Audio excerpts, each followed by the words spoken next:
Hello and good morning. Welcome to the Spangled Sit Down. I am your host, Bobby Adelson Jr., the U.S. Embassy's Public Affairs Officer, and we're very, very honored today to be joined by a couple special guests. One that you already know, Stephen Black. He's the Consul General here at the U.S. Embassy in Kingston, and we are also happy to be joined by Deputy Assistant Secretary for Visa Services in the Bureau of Consular Affairs, Deputy Assistant Secretary Julie Stufft.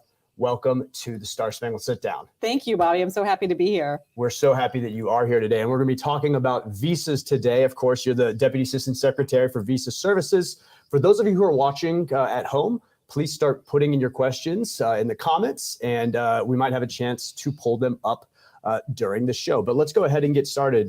Deputy Assistant Secretary Stufft, why are you here in Jamaica? And tell us a little bit about what your goals are for your visit. Yeah, thanks, Bobby. This is my first time ever visiting Jamaica.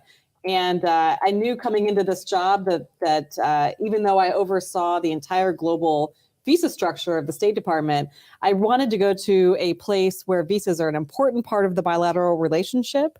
And certainly Jamaica is that place, whether it be student visas or immigrant visas or work visas or tourist visas. This is one of our largest posts. This is one of our most important accounts. And I'm very glad to finally be able to come. And as Stephen knows, and as people around the world know, visa lines have been, since the pandemic, have seemed like they've been getting larger and larger and larger. Mm-hmm. And I know they've put in a lot of work here to reduce the visa times. But tell us a little bit about the State Department's efforts as a whole in terms of wanting to reduce non-immigrant visa appointment wait times. And if you can highlight any progress that has been made, that's been lovely. Sure thing. This is something I spend a lot of my own time on. During the pandemic, like so many industries, when our sections overseas were closed, we actually had pent-up demand of people who couldn't apply during that time. And now we're seeing that pent-up demand in most of our posts overseas.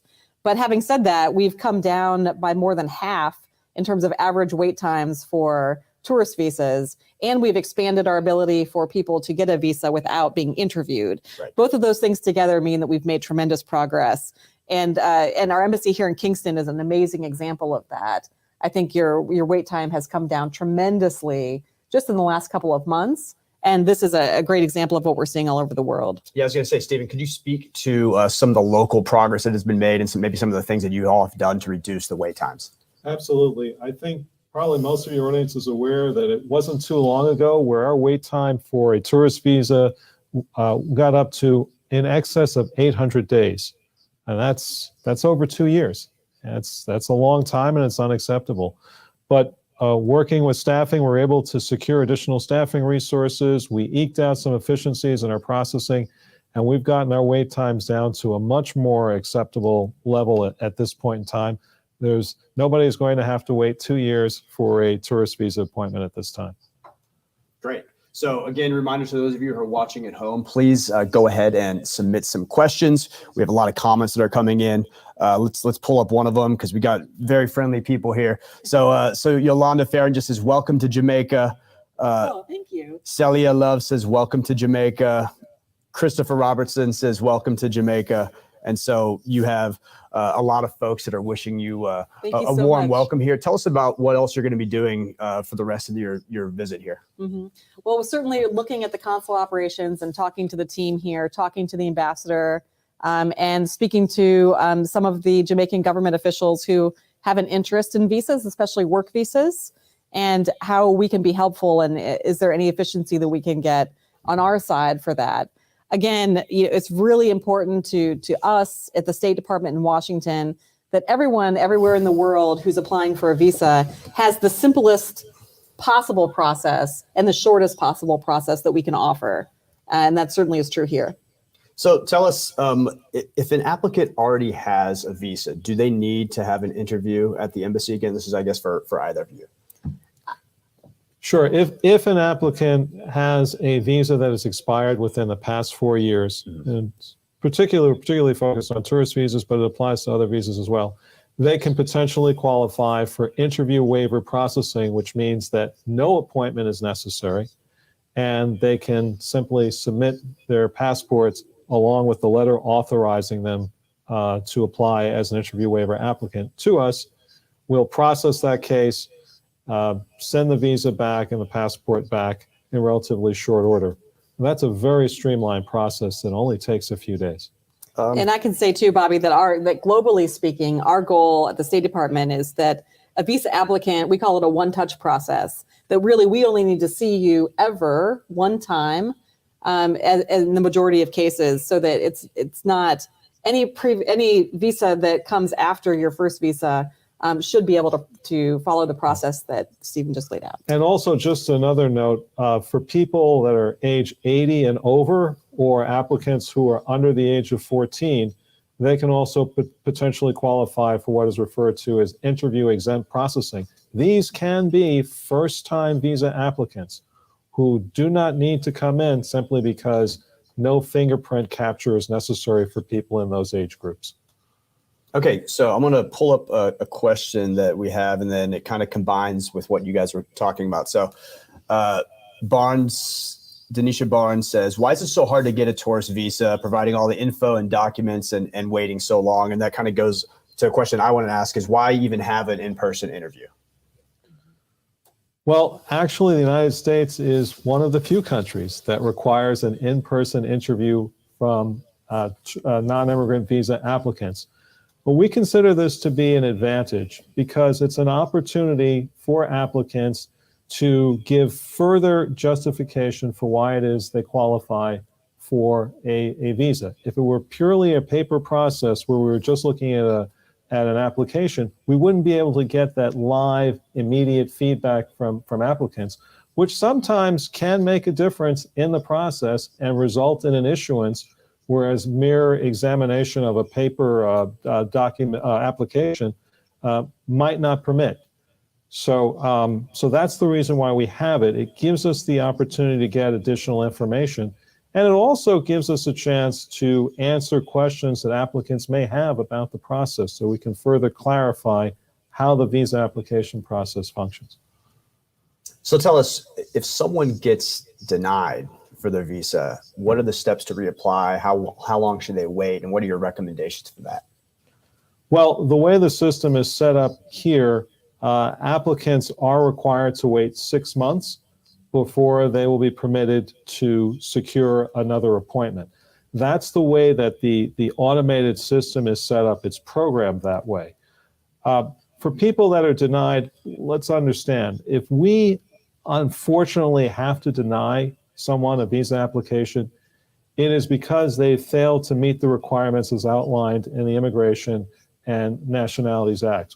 And that act specifies that all non-immigrant visa applicants must establish to the satisfaction of the interviewing officer that they have sufficient ties to a home country that such that they will return to that country after a short stay in the United States. And the law further states that if the interviewing officer is not convinced of that fact during the course of the interview, the officer must deny the visa application. So there's really no latitude for the officer to act otherwise. So if somebody has been denied and they reapply 6 months down the road, the onus is on them to establish precisely how their situation has changed, their material circumstances have changed since the last visa interview, such that they now merit issuance, whereas previously they were denied. All right, we're going to go back to some questions that we have. Yolanda asked, can you speak on the J1 visa? Now, Deputy Assistant Secretary Stufft, you're actually going to be talking about the J1 visa program. Could you speak a little bit about that and kind of how it relates here in Jamaica? Yeah, absolutely. This is a huge priority for the State Department in Washington, both encouraging students from Jamaica to come to the United States as the location of choice for international education, and for exchange visitors, including all types of J1s, but also summer work and travel, which is a big category I understand here, and making sure that that experience is safe, that it's educational for the students who are attending. It's a policy goal, foreign policy goal for us to make those available. And for that reason, we're going to be speaking about it today to some students. And I understand that this is something that the consular section here at the embassy has really prioritized. Yes, thank you, Julie. This is a major priority for us. And it's a major priority for employers in the United States. This is a great program, the J1 Summer Work Travel Program. It's an exceptional program because it provides students here with an opportunity for educational exchange, cultural exchange, to see what life is like in the United States, while at the same time earning some money that they can use towards financing their studies. So this is a major priority for us. We carve out large numbers of appointments specifically to service that demand. And not surprisingly, Jamaica is frequently the largest issuer of J1 summer work travel visas in the world. And I also understand H-2 visas are going to be part of your visit here. Can you speak a little bit about that? Maybe you can talk about it locally, but what's important about the H-2 visas? Yeah, the H-2 visa program is very important to the domestic economy of the United States. And for that reason, there is an interview waiver in place for that category of visa around the world. That has really changed the scope of what can be accomplished. And on the visa end, it's our priority in Washington to ensure that any H-2 applicant who is qualified is able then to travel to the United States to take on that work. And it's a really big program here too. Yeah, it's a huge program. Again, employers particularly like getting workers from Jamaica because, hey, you guys have the language. You can speak English, and you have, because of the proximity of Jamaica to the United States and the close relationships that the two countries share, you guys have a much better understanding of how things work in the United States, which makes you, in some respects, better workers. Over the past few years, thanks to the Interview Waiver Authority, we've been able to process record numbers of H-2 visa issuances over the past 3 years. Amazing. Yes. So a lot of times people will say, hey, emergencies come up, right? I all of a sudden I need to travel to the U.S. And I'm sure you guys get tons of calls and tons of emails where people are saying, hey, I need an emergency visa. What's the process? What happens if someone has an emergency and they need an expedited interview? That's a very good question, and we've streamlined that process. It's relatively simple. Using the same website that you would use to schedule a regular appointment, after you've locked in a regular appointment date, no matter how far off into the future it may be, you will then be given the opportunity to ask for an expedited appointment. And when you request the expedited appointment, you will be asked to provide an explanation as to why you need that earlier appointment. And so we ask you to please provide the details. So if it's you need to go to the United States for some type of medical treatment, please give us the details, when the medical appointment is, what it entails. If it's attending a funeral of a loved one, please identify who the loved one is and when that funeral will take place. After you've provided that information, it will be submitted electronically to the embassy, where one of our consular managers will review it. And if it meets our criteria for an earlier appointment, we will schedule an appointment accordingly so that you're able to meet your travel time frame. And we do have specific criteria. I've mentioned a couple of them. Death of a loved one. And by a loved one, we mean a direct family member, i.e. child, parent, spouse. We cannot expedite appointments to attend funerals of extremely distant family members. It's just because you'd be amazed at the number of funerals that people do attend, and we field a lot of appointments for that purpose. And also the medical purpose of travel is the other big reason why we approve expedites. All right, let's look at another question and shift focus a little bit. So Lorraine asks, what's the current wait time for immigrant visa interviews? And can you tell us if there's anything going on in the immigrant visa process? Sure, I can speak from the perspective of Washington. Immigrant visas are actually the category that we have the most obligation to process quickly under the law. So it's very important to us that we're able to process immigrant visas very quickly. During the pandemic, that was very difficult. We did develop a backlog at our National Visa Center, and I'm happy to say that now that backlog has been worked through. What that means for Stephen's team is that all the cases are coming here and they're scheduling them as quickly as possible. So you mentioned the pandemic. Okay, so one quick question is, I think it's related to all types of visas, but do folks need to be vaccinated to apply for a visa? Not to apply for a visa, but to travel to the United States, a vaccination requirement is still in place. That can be looked at on the CDC, probably also the travel.state.gov. But the CDC dictates the responsibility for a vaccine requirement. I believe that's done through the airlines, though. Right, but, right. And keep in mind, for immigrant visa applicants, it is part of the panel physician examination. It is mandatory that people be vaccinated. You don't necessarily need to be vaccinated prior to your panel physician examination, but it must be ongoing because we are not permitted to issue immigrant visas to people who are not vaccinated. We can issue visas to non-immigrant visa applicants, such as tourist visa applicants, but as Stufft has mentioned, once you are looking to actually travel to the United States, there may be vaccination requirements that you have to comply with in order to gain entry into the U.S. All right. There's an interesting question from Honesty. Fantastic name, Honesty. If you're denied a tourist visa, how long after can you apply for an H-2 visa or any other type of visa, or is there a wait time? And are those two things tied together? Right, that's a good question. There's not it depends on what visa you're actually applying for. This person specifically asked about H-2B visas, but right.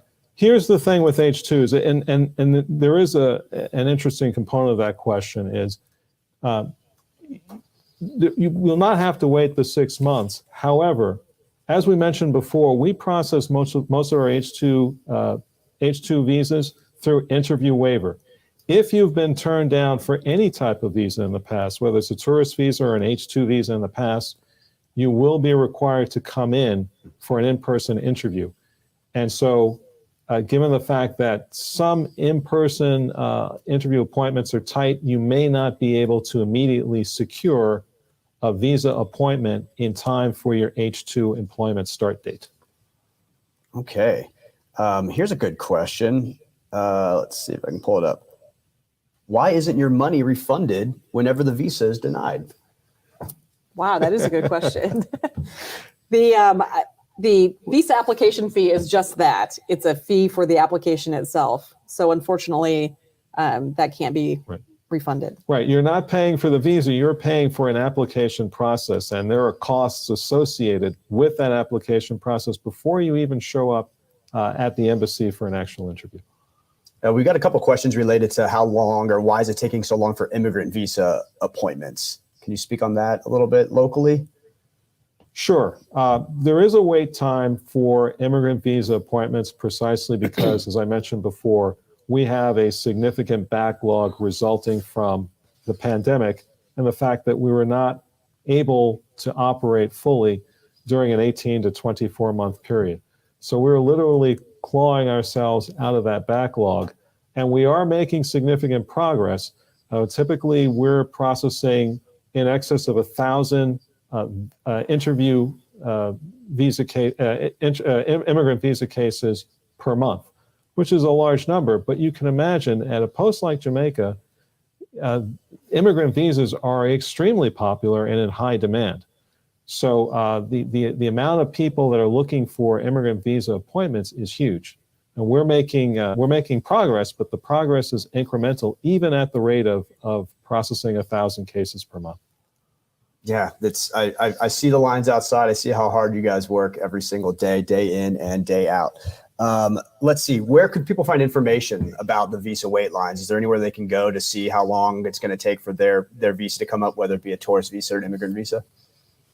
Yeah, certainly for the non-immigrant visas, tourist visa, when you are actually applying for the visa and you ask for an appointment date, the system is going to give you the next available appointment date. So you can see it that way, but you can also go to travel.state.gov where there is information regarding visa wait times. I will throw one thing out for the immigrant visas that I should mention, precisely because we do have a backlog with immigrant visa cases.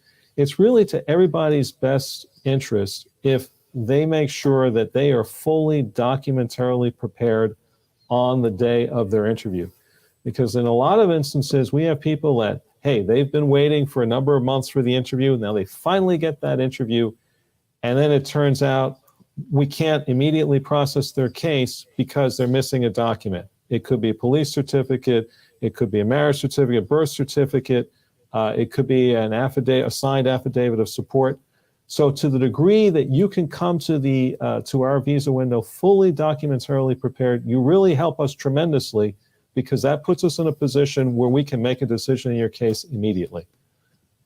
So lots of different options for people, lots of different ways they can find out information. Unfortunately, for those of you guys at home, we're out of time for today. But for those of you who are watching right now, this is not your last chance to be able to ask a question of us at the embassy.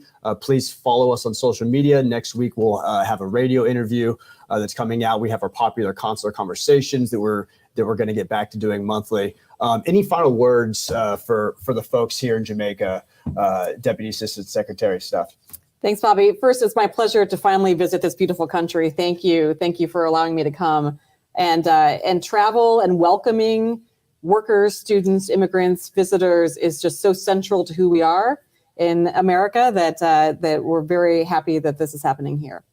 Well, thank you so much for joining us today.